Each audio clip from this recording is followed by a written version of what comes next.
First of all, thank you so much for joining us for our Parent Coffee series, the first of our Parent Coffee series. The College Counseling Parent Coffees were designed to be a deep dive into topics that may be of interest to our parents.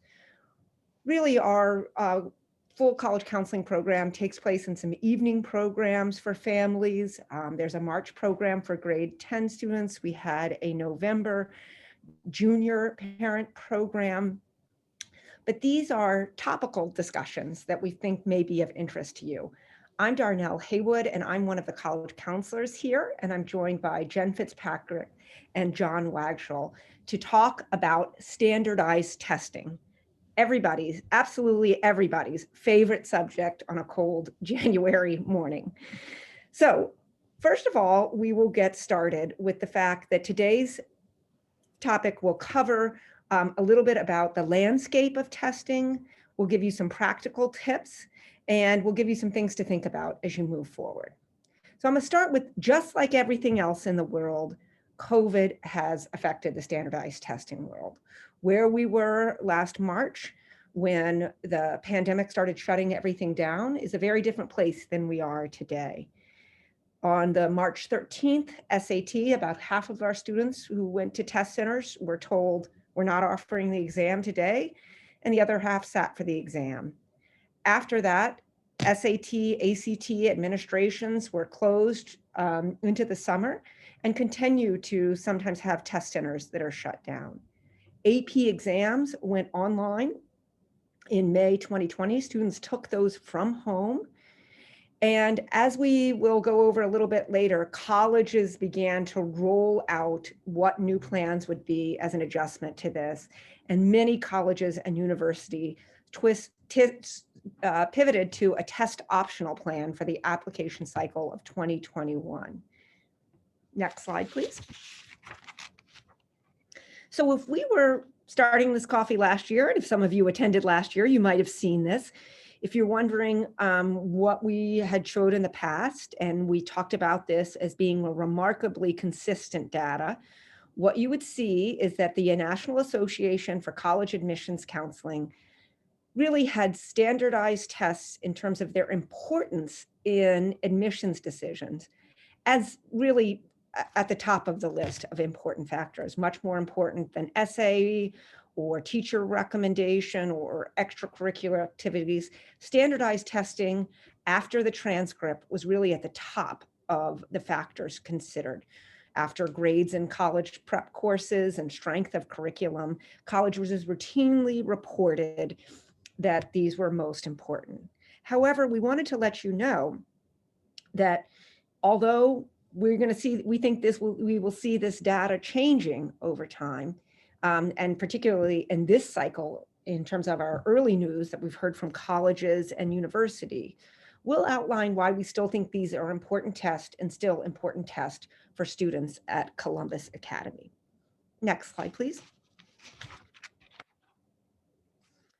So what you should know is that many students went test optional, but most were only on a trial basis. And although some will remain test optionals, some will not. And our college partners are telling us that they intend to make these decisions later in the year for the class of 2022. We still, as an office, recommend that every student, and we're telling this to the class of 2022 and to the class of 2023, we recommend that every student prepare for and take an SAT or ACT. We think that this may be used for their college admissions portfolio, but we also think these are really important benchmarks for families to see how students perform compared to other college-going students. We think that there's real content knowledge in these tests, and that is something that families can use and students can use as they move forward into college, thinking about what they know and what they don't know, and there's helpful data related to that. So this is a slide right here that we showed in our August meetings with seniors and with senior parents. And what we want to show you from this slide is that what we do in our office is a little bit of a trend watch. So this is outdated data.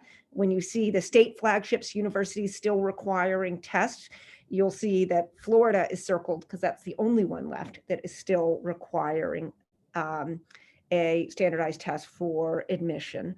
But the move to test optional was swift and really happened almost completely across our system. And what you should know about this, which is interesting, is that in certain parts of the country, it was extremely hard to get into a test center. I would say Ohio was not one of those states where it became very hard for kids to get into test centers. Some families had to drive really to out of the way locations, but in certain parts of the country, there was no ability for kids to take tests. But what we saw, and what you'll see on this slide, is that, and actually on the next slide, which I'll show you, is that we really recommended that students still take a test, and we pivoted to make sure that our seniors would have an opportunity to do this. So on September 23rd, we offered an in-school SAT as a way for students who had not had the ability to test to get one under their belt. We will offer this again in April, and actually typically this is offered in April, but we offered this September to supplement what we knew was a schedule that was hard for kids to get in and take. And we felt that that way kids could decide whether they wanted to submit or not submit scores. I want to read you a quotation from Compass Prep, which we'll talk a little bit about in terms of why we were ensuring that our students had a test and what our thought was on this. In the Compass Prep report, they said the most prudent path is to err on the side of attaining strong scores, if feasible. For many students, the operative question is not which application components are optional, but rather what are other applicants of similar backgrounds likely to present as strengths. It is too early to know which colleges will remain test optional after this year. And this is certain, and there is the uncertainty of whether a college is enthusiastically test optional or likely to favor applications that include strong scores. So we made this available to our students. So some of our students applied test optionals, but all had the opportunity to take one or more tests. I've gone over a big picture information for you. I know for some of you, if you're a grade 10 parent, this may seem really high level and like way too much data and information. But we wanted to start with this particularly for our junior parents. But we're going to go into more term definition and information about testing when I pass it on to John Wagshall.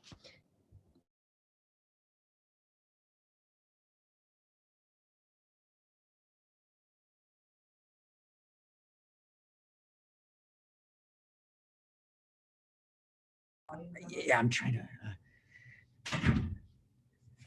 Good morning, everyone. Great to be with you.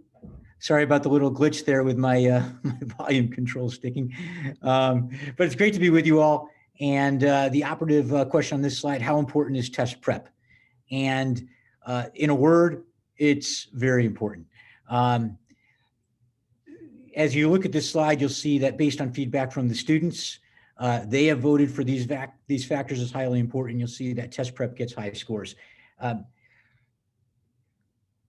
You know, it's really like any other kind of test. You wouldn't go into a driving test without having prepared for it. Same thing with standardized testing. And we have plenty of data to show us that preparation really does make a difference. It really does work. And one of the things that we'll be talking about more, but I'll mention now, is the idea of actually hiring some type of a test prep service. And again, we'll come back to this and talk about it in more detail. And obviously, we're not here to spend your money for you. That's ultimately going to be a family decision. But we do think that this is something that is important, that should be seriously considered. And we'll talk later also some more about choosing a test prep service. And being discerning about this, that there are some companies that we know of that you should be guarded about because they have not yet established what we would consider to be strong reputations in this field. So we're we're guarded when it comes to Varsity Tutors and Magoosh and Huntington Learning Center as possible choices. There are others that we have experience with that really do have those established reputations that we'd like to vector you toward. Ultimately, though, a particular one would be up to you all. Okay, can we go next slide, please? Another question to consider is when to prep and when to test. And again, this is going to be really an individualized process. This is not a one-size-fits-all proposition. Sometimes we see families saying, well, gosh, my friend's children or my friend is testing on such and such day, so that should I be doing the same thing? And so we meet with sophomores and parents toward the end of the sophomore year and look at on a case-by-case basis where you are academically, in particular taking a look at your math and making a specific recommendation on timing that is best for that particular student when it comes to when to test and when to prep for that test. And in some cases, it might be early junior year. And other cases, we're saying, you know, wait for the winter time. That's going to work better for you. We will host a test prep class here at Columbus Academy. It's well, in the past, it's been here at Columbus Academy. Presently, we're working online using Zoom. It's exclusively for Columbus Academy students, and we work with Brian Stewart and his company, BWS. You'll hear more about them later. But by the way, they also offer individual tutoring for those who would like to do that. But one common thread here is really almost regardless of what our recommendation might be for timing, is that we're not looking for test prep until the summer before 11th grade at the earliest. And another thing I want y'all to bear in mind as it relates to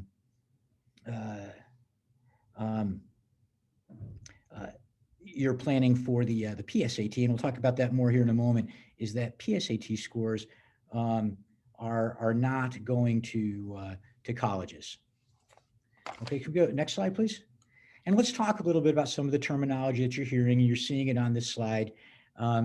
This is just sort of a flash-up slide for you to get a look at some of the terms. But I do want to flag for you how SAT subject tests are lined out. The colleges will no longer be looking at the subject tests. That's something you can rely on. Okay, can we go next one? All right, so let's talk some more about the PSAT. And I know you all have heard about the PSAT, and it really is a pre-SAT. It's given to sophomores and juniors here at Columbus Academy, and it's a practice for the SAT. And so the PSAT is going to give you practice. It's also going to give you a sense for where you stand when it comes to planning further preparation for the SAT. How well am I doing? And so that really is the number one consideration when it comes to the PSAT. Now, that said, if you are a junior, if you're an 11th grader, the PSAT is also serving a purpose of being a basis for consideration for National Merit Scholarship. And for that purpose, I want to flag for you a topic called the selection index. In a moment, we're going to show you all a very short video that talks about the score report and the different numbers that you're going to see and what they mean. And the basic scores you all, I'm sure, are more or less familiar with, but the idea of a selection index might be something different. And those are sub-scores that are directly relating to candidacy for national merit. So with that, if we could go ahead and start that video.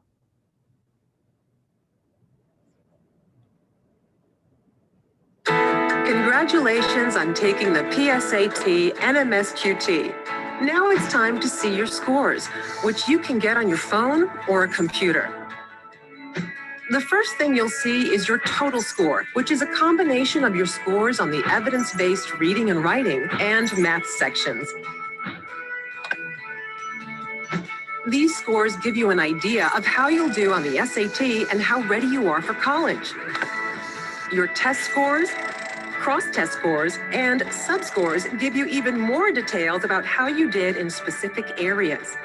Scores in green show your strengths, Scores in yellow and red help you understand where you need to improve. Go to Skills Insight to dig even deeper and see what your scores say about your skills and how you can develop them further. Thinking about your scores and making a plan to improve are important steps towards college. The PSAT NMSQT has provided millions of eligible students with the opportunity to enter the National Merit Scholarship Program, an annual academic competition for recognition and scholarships. Go to the NMSC Selection Index section to see if you meet the entry requirements. You can also use your PSAT NMSQT scores to start preparing for the SAT. Go to satpractice.org to create and link your College Board and Khan Academy accounts to get started. Your PSAT NMSQT test scores will get imported into Khan Academy and give you a personalized SAT study plan to help you practice the areas where you need the most work. Most students take the SAT in the spring of their junior year and again in August or the fall of their senior year. Don't forget to register. Taking challenging classes is another great way to prepare for college. Okay, we're going to cut it off there because that's the gist of the video. Yep. And hang on, Mr. Wagshall.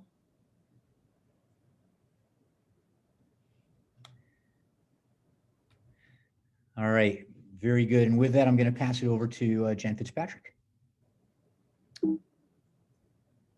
Okay, so my first job is to sort of dispel some of the urban myths around the SAT and the ACT. So the question, I think the most popular question I get from sophomore and junior parents is, which one should I take, followed quickly by, I hear colleges prefer one or the other. And the truth is, colleges really don't have a preference. They'll take any test that you send them.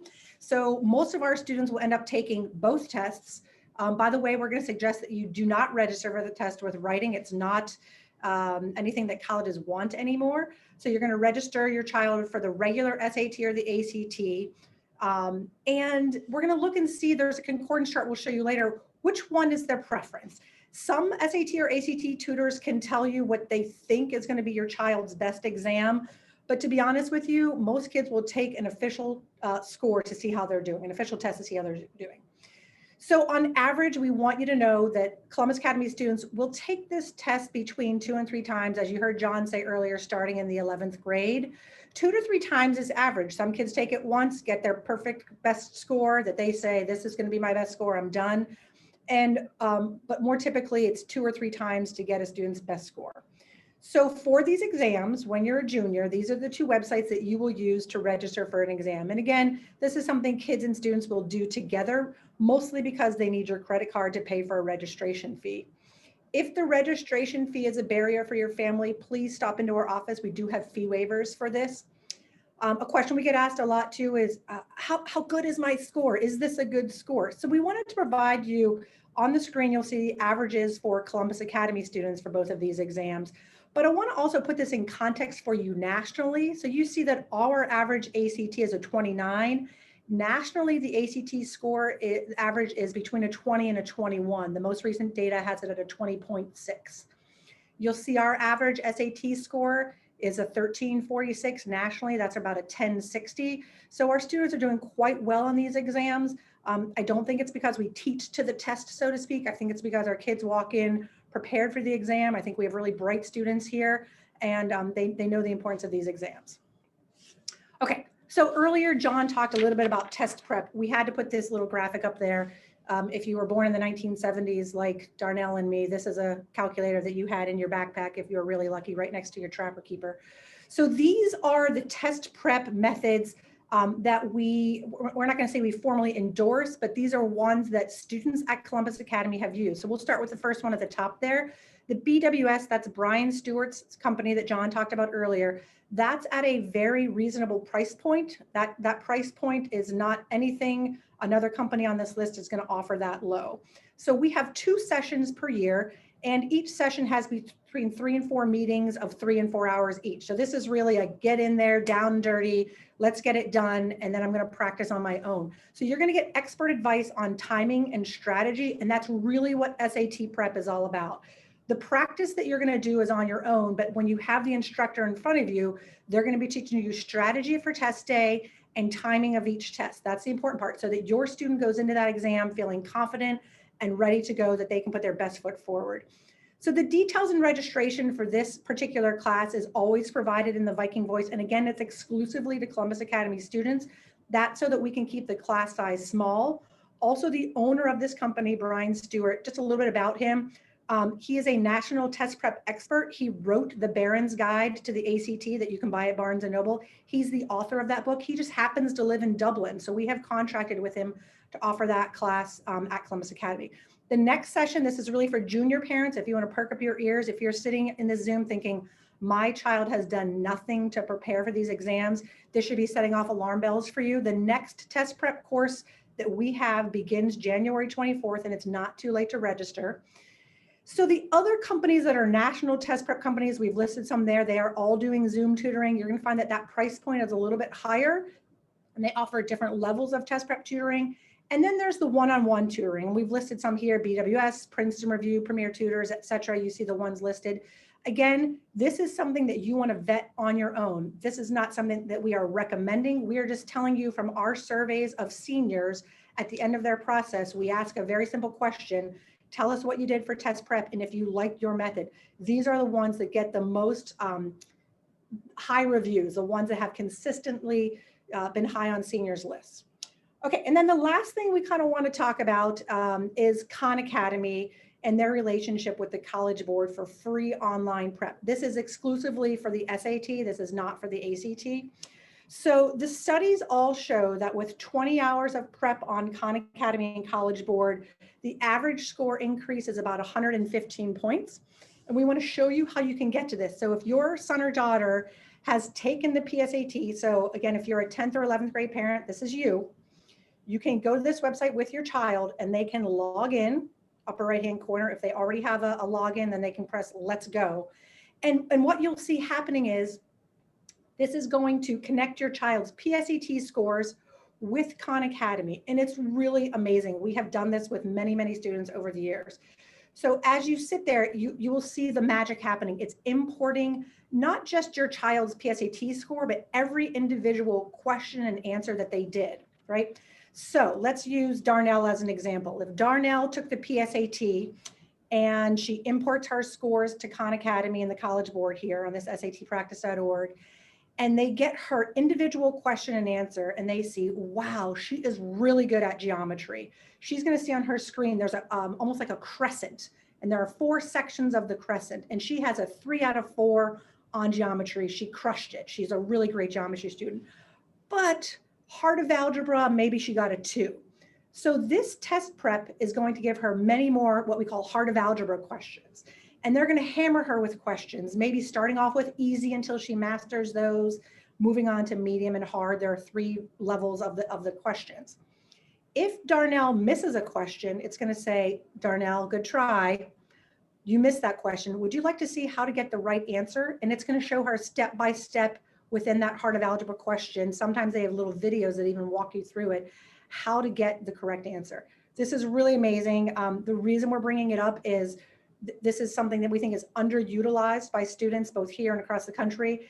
If your child is a junior and they are in our college counseling class, this week in class, we were actually forcing them to do this. We are making them sign in to do it. And this is something you should talk about with your kids. If you're a freshman parent and you're hearing this, I want you to remember next October, when they take the PSAT and then you get the scores in December, we send this information in a letter. Most people take that letter and sort of shove it into their junk drawer. I want you to remember, I was at that coffee, those ladies and John Wagshall said I should go on and do this, and please do it. Okay, a couple more little things here.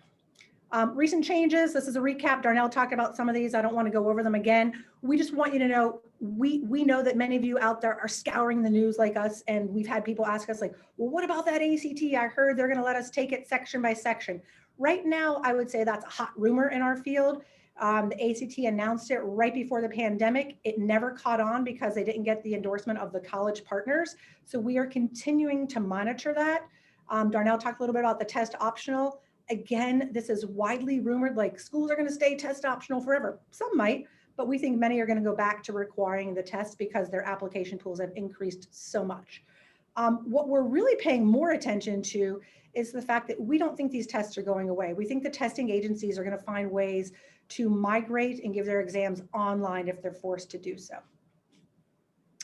Okay, one last thing I want you to sort of have access to, and again, we will send these slides and a recording of this coffee, so if you want to ever come back to it. When we say the kids take both tests and then they try to decide what to take, so from this chart, you'll see if I took the ACT and I got a 29 and I took the SAT and I got a 1420, my counselor is probably going to tell me, you're doing better on the SAT, because you see on the concordance chart, a 1420 is really equivalent to a 32. So it's very easy to see which test is better for you.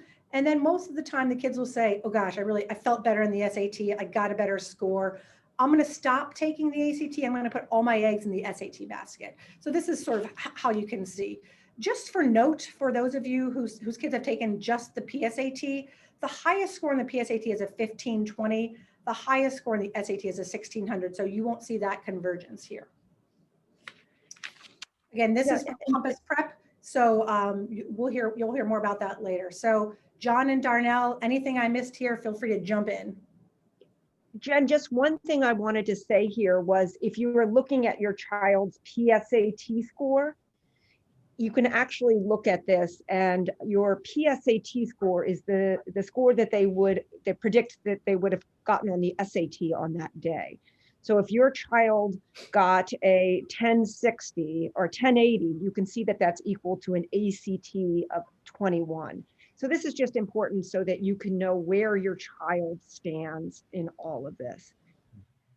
And one additional point I wanted to mention also, coming back to the PSAT, that you all might find interesting, is just the fact that we've begun an initiative working with Corey Zakaitis and Craig Dow to ultimately coordinate with the academic departments, with the faculty, where they will be able to get data that we have from the College Board about how our students have done in the past with PSAT testing, including areas of strength, areas that haven't been as strong, and that they can be aware of this as it relates to considerations in their curriculum, so that we can work toward maximizing our students' opportunities to be well prepared in terms of their skill sets and ultimately to have their best testing experience.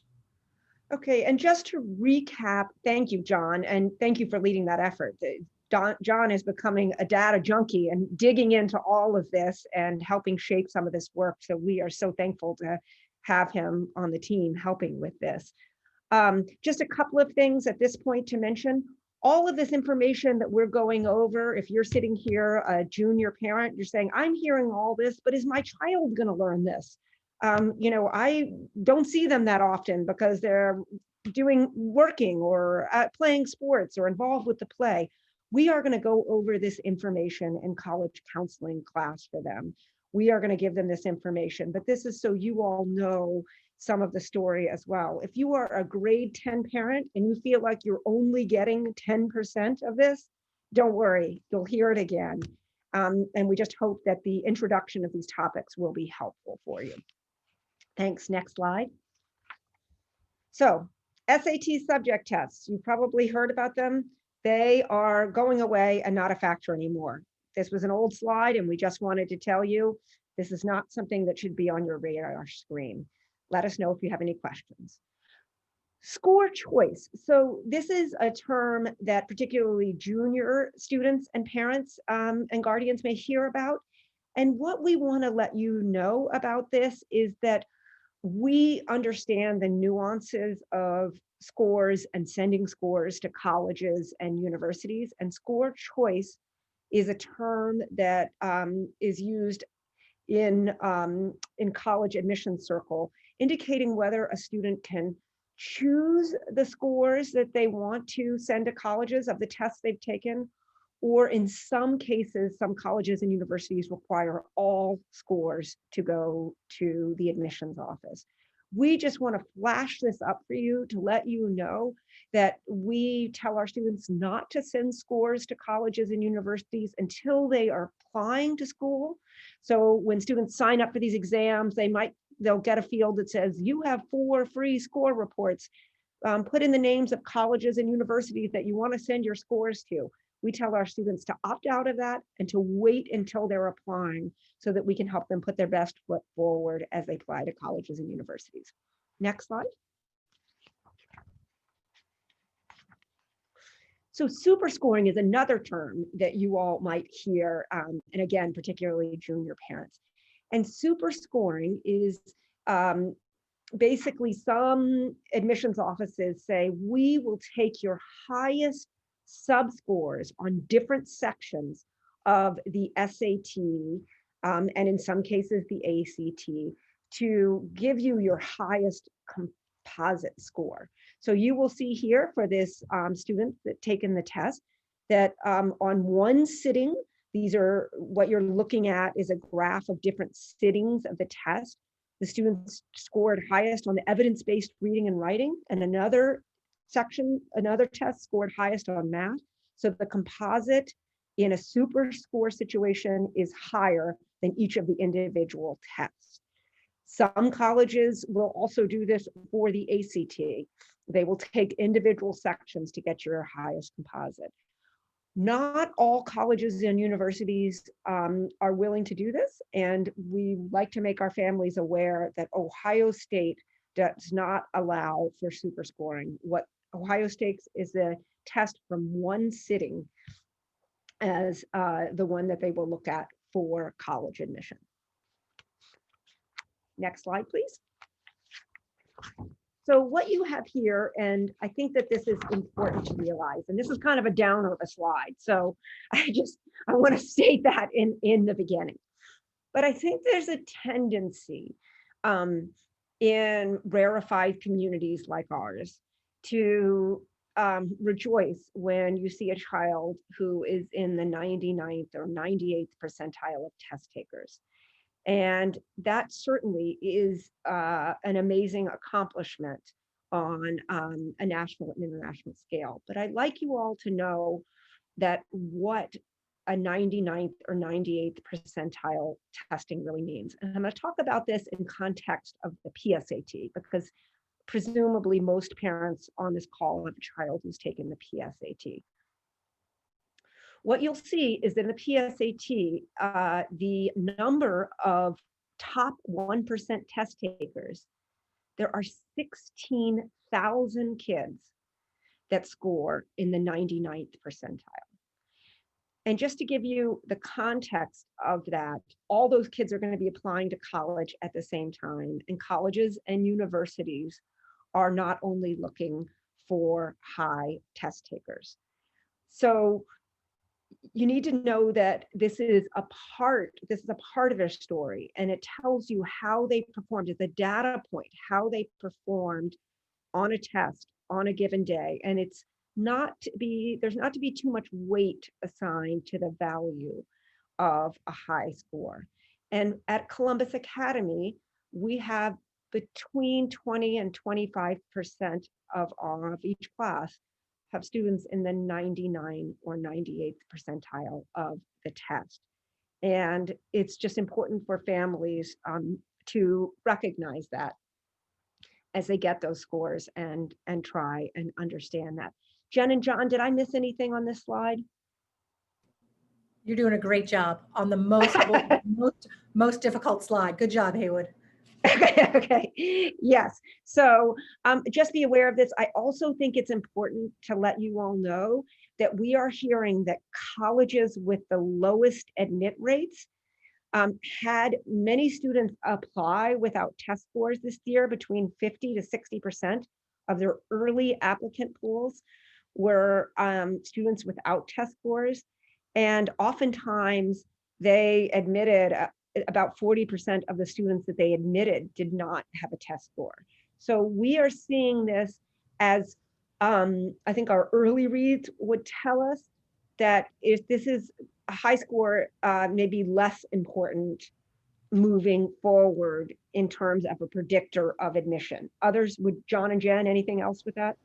I think just to clarify, high score alone, right? So some students used to say, gosh, I'm on the edge, but I got a 35. I'm going to get in this year, right? And the answer was no, because so many other kids who had it all together maybe they went test optional and they had a better looking transcript. So I think just to sort of paraphrase what you were saying, Darnell, is the high score alone is no longer the golden ticket. Great. That's And very we have- helpful. Thank you. And we have students we know who are doing a lot of prep work. They're working really hard and they earn that very high score. And, you know, not to be confusing about this, we absolutely want to celebrate that. Those are great accomplishments. But we also want to be aware of the fact that the high score alone is not going to be a slam dunk, just because when you look at the big picture and you see the volume of students, as well as the fact that the colleges are considering a range of variables. Okay, go team, you helped me with the hardest slide. Okay, next slide. Okay, so if all of this, just if you find your face getting flushed, if you have a little bit of fever, talking about standardized testing, if you have your own wounds from when you took standardized tests in high school, we want to let you know about test optional colleges. So pre-COVID, there were over 1,000 schools that did not require an SAT or ACT. Now we're looking at 1,600, actually close to 1,700 this year. And we want to let you know that these are all different types of schools that are test optional.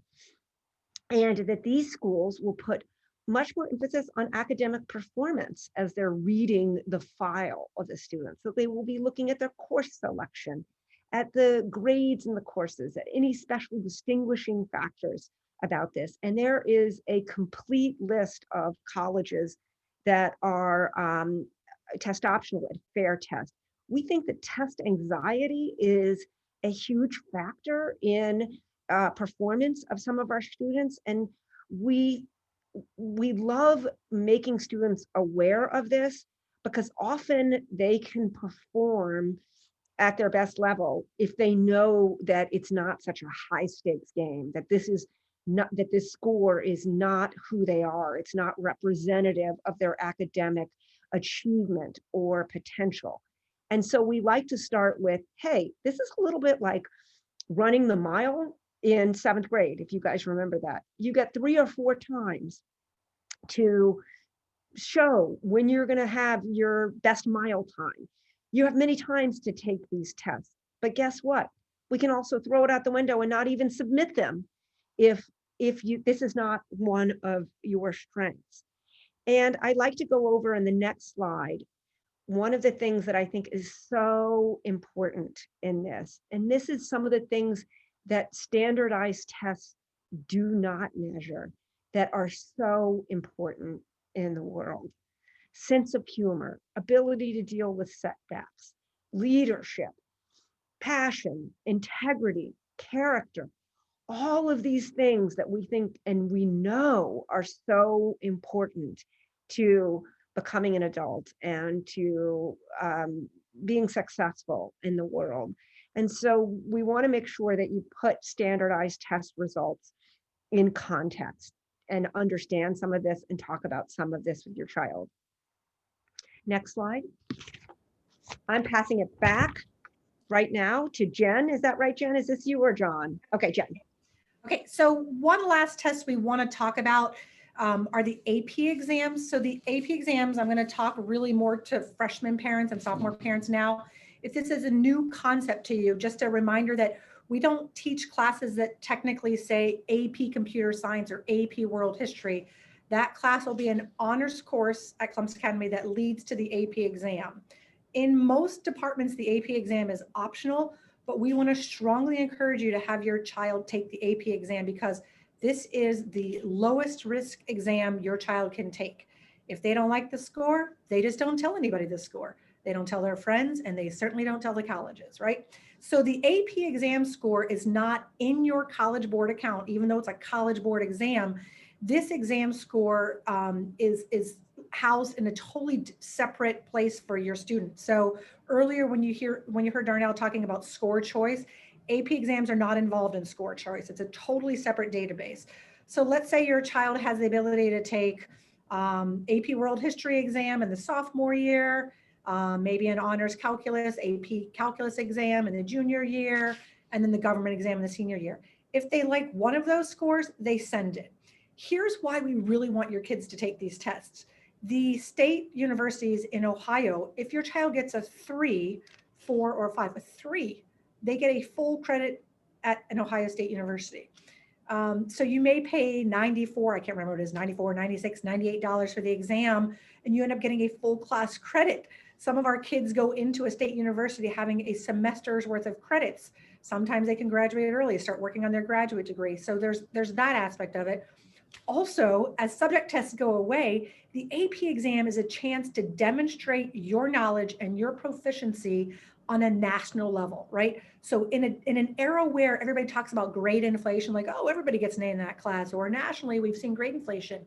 This is a national exam where if you get a 5, you are saying, I'm the best of the best, right? I am demonstrating that I have high proficiency, almost perfection in this high level course. So we want to encourage your kids, if they have the ability to take this, to take it.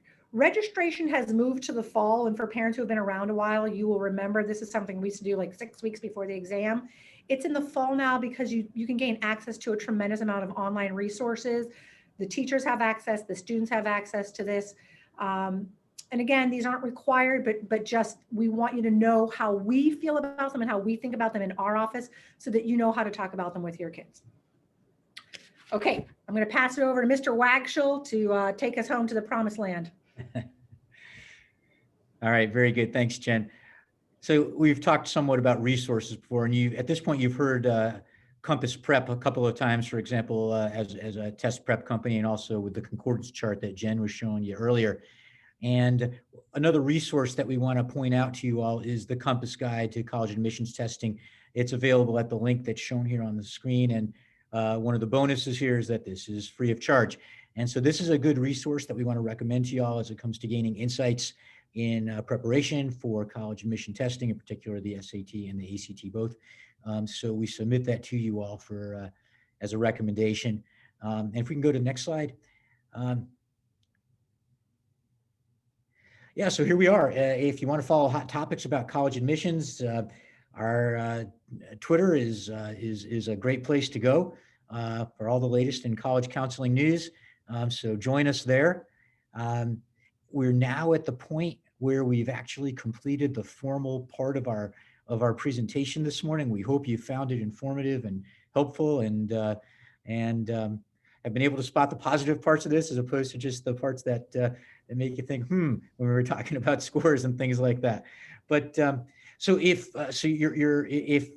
you have questions, we want to invite you to stay, and we're going to take questions using the chat function. So please continue online with us for that. If not, you're certainly welcome to log out at this time. And thanks very much.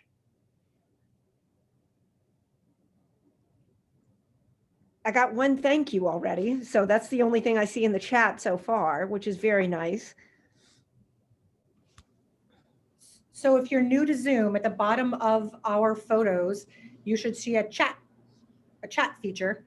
And you can just type your question right in there, or you can tell us your thoughts.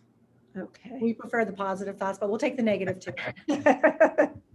How do you sign up for the BWS Columbus Academy class? Great question.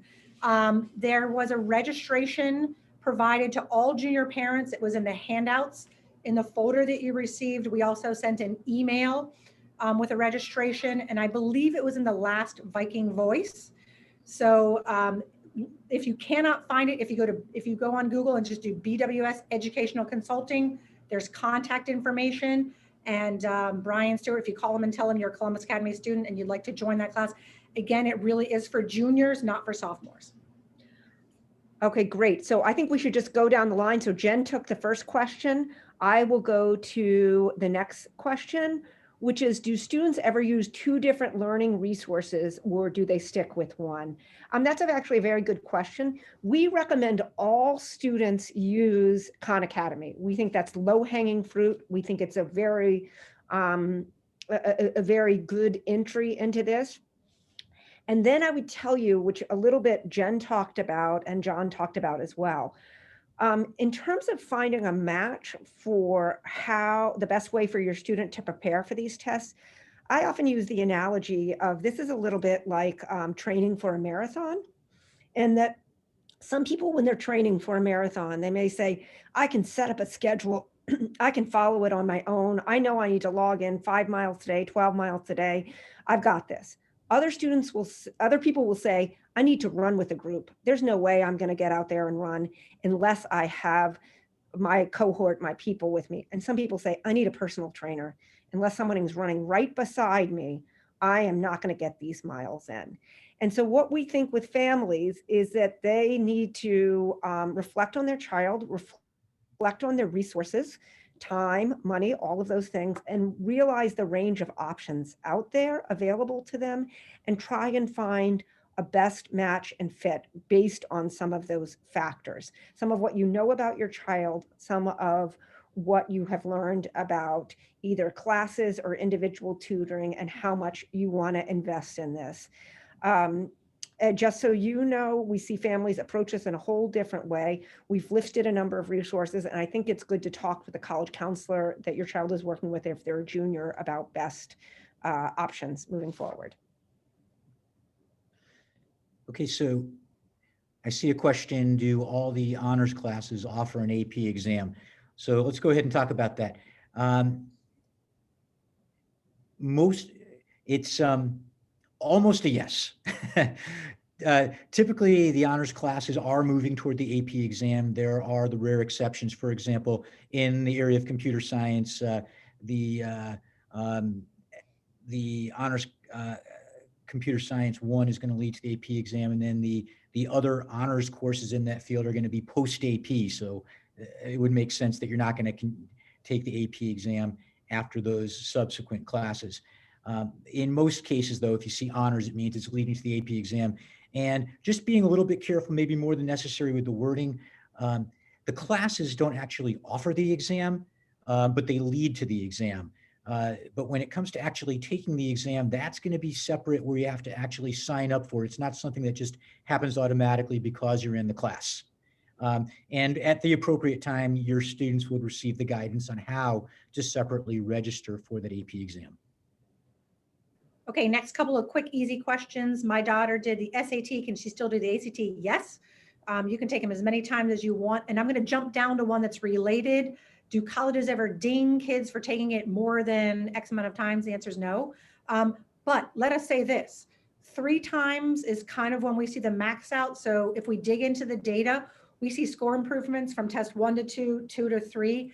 Statistically speaking, from test 3 to 4 and 4 to 5, there's very little score increase. Statistically, we have the kid here or there who will see an increase in those exams, but this is on both the SAT and the ACT. The national data does not play that out. Also, you will hear us say in other presentations, we don't think the ACT or the SAT is something that you should be able to list as an extracurricular activity. Like, oh, I took it 7 times, 7 Saturdays. Please, dear God, no. Like, that's not a wise testing strategy. The other thing I would tell the younger parents here is, don't start talking about this with your 9th grader. Your kids know about this. They go to a college prep school. They have older friends on teams and in the performances that they do. We will talk about it with them when the timing is appropriate. But for now, just let them do their business of learning, right? So what they're learning in the classroom, then we'll do the test prep later and get them ready for the tests. Okay, Darnell, I'll let you take the next. Okay, yeah. So quick question. Some colleges require all results. Does that mean both ACT and SAT scores must be sent? And the answer to that is yes. And we will work with students on that when they get to that point. I think I see a couple of questions about the Brian Stewart, Khan Academy, Prep Scholar. Again, this is not something that we are in the business of evaluating. These people do not work for Columbus Academy. We do not go in and assess their programs. This is really about family student match and fit. Khan Academy is no charge, so we recommend that to everybody. Then after that, we are saying you and your family should do some research about what is the best match for you in terms of test prep. Let me see if there's Can I one. add one quick thing there so Khan Academy and BWS are 2 totally different things. Khan Academy will just let you practice questions. BWS has a human teaching the class and giving you timing and strategy. So those are really 2 different things. I just want to make sure people understand that. Yeah, and I think the last one I'll answer is there a trend for CA students doing better on either the SAT or the ACT, or do the scores come out generally the same? The way that it works out on the national scale is kind of the way it works out at Columbus Academy. 1/3 of students perform better on the SAT, 1/3 of students perform better on the ACT, and 1/3 perform about the same on both. As a parent of a senior, I have to tell you, some of what played into this for us was timing based on my child's other commitments. When they were giving their junior speech, when they were in a sports season, when it was a time that worked for our family. The tests are more the same than they are different now. Those of you may have known previously that there was a penalty for guessing on the SAT. All that's gone away. Basically, these tests are very similar now. And so although we see differences, I think they're related more on timing and when a student was ready to take an exam, and basically a little bit of luck on that exam day. So there's a question about understanding that taking an honors class best prepares students for an AP, but can students take it if you've had an advanced class, not an honors class? And the answer here is that any person really can take an AP exam. It's just a question of how well you've prepared for it. And as you said, the honors class is geared for that purpose. So if you are looking at taking an AP class and you're an AP exam and you're not in a class that's purposefully geared toward it, it would be really important to be mindful of the fact that there is some prep work that ought to be done in order to get yourself ready for that test. And that would be something to speak with the teacher about. And they could, for example, make some suggestions about additional review work that could be done. I know from my own experience as a prior history teacher, sometimes people who are not in an AP level class would want to take the test, and we would vector them to some additional work or resources that they could look at in order to put themselves in a position to succeed. A couple of questions from freshman families. What do you suggest for preparation for the PSAT? So the first time your child will take the PSAT is sophomore year. We will give them in their advisories the PSAT practice booklet, and that has practice questions. The grade 10 PSAT is just really for your kid to get a chance to see, what does it feel like to take a test for that long? What does it feel like to take an official college board exam? That test score doesn't count for anything. The reason we have them take it sophomore year is for them to get an indication of where their strengths and weaknesses are for the junior year exam that counts a little bit more. Which honors classes lead to an AP? Your teacher would have told you that. But no class in the freshman year aside from honors computer science 1 leads to an AP exam. Resources for students who don't traditionally standardized test well, students with ADHD, well, we will contact you in the grade 10 meeting and advise you on how to apply for extended time if you get extended time at Columbus Academy. So that's all stuff that will be addressed individually in your grade 10 meeting in the spring of the junior year. I hope that helps a little bit. And then information, this is a related question, helpful for sophomore students who are starting to feel pressure about testing. We hope this helps to sort of put it in perspective. There is no advantage. And in fact, I want to tell you why you wouldn't want to test as a sophomore. Many colleges, I'll give you an example. Some of you know I'm from Pittsburgh, Carnegie Mellon, which is right in the backyard. They actually don't accept standardized testing from the 9th and 10th grade. If you take a 10th grade exam and you get a great score, it doesn't count at some colleges. They want it to be in the 11th and 12th grade. And they're doing that to sort of tamp down the pressure on standardized testing. They don't want kids worrying about this too early. And I heard in that question a little bit like, shouldn't the students know about this? The bottom line is actually they shouldn't. It usually just ratchets up stress to understand this. We have noticed over time that really parents are on a different timeline than students are. So we find that the students are ready to hear about this at the end of the sophomore year, at the beginning of the junior year, and throughout the junior year about testing. If we went to sophomores right now, they're only 3 semesters into high school and said, hey, we need to tell you about this test that you need to take when you apply to colleges as a senior, it only adds pressure and stress to them at a time where they aren't able to do that. These are kids who are thinking about getting their license. Will school be in person? Am I going to be able to be in the spring musical? You know, they're not thinking about this, but as parents, we know it's helpful for you to have this. We do this at an age appropriate level that we bring this to students. So we think as a family, you can look at it and you can know where your child is. But At this point, that's a little bit of information that you have before moving forward with the plan. In terms of, I see some questions about timing of the exam for juniors. Basically, this is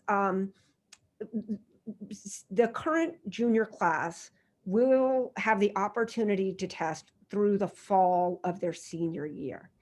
And what we want to help families realize is that there's no best time for kids to test. It's when they're applying to college, they want to feel that they have given these tests their very best shot and that they feel good about their ability to apply either with a test score that they've worked hard to attain and that they've tested a couple of times and they feel really good about it, or they can say, look, I took these tests 3 times. They're not for me. I'm applying test optional. I want this to work on I want them to look solely at my record because this is a test optional school. What I think what you want to be aware of as a parent of a junior is clearing the space and calendar for them to take these tests. So you want to be looking at your calendar and saying, okay, there's the test in March. They tested April at school. We think the June test would be good for our child, and we think the September test would be good for our child. Not to say, oh, we planned a spring break trip and we can't take it then, or you don't want to get yourself caught in a corner not having these opportunities to take the test.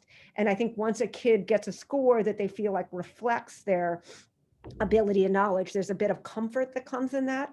And there's a bit of a sense of being able to look at colleges that match what they're looking for. In terms of the actual test, anytime, winter, spring, summer. And we also want to recognize that right now with, cases spiking of deaths in the US and the high COVID numbers, this may not be the right time for your child to test. Although you would say, I would love to get in and take the test right now, we believe our safest administration will be at school in April, and that there will be other times that kids can test as well. So thank you, Jen and John. Oh, and I will say 1/3 of students get their highest test scores in the fall of their senior year. We've seen that happen. So please know that there's some students who sort of get their score and they're done, and then others who say, I got to give it one more shot, or I'm really exhausted. And then Mr. Wagshall will say, hey, take it one more time, just give it all you got. And then the students will get their highest score. Jen and John, anything else? I think the last thing I'd add is we're really lucky. Our faculty are super supportive here.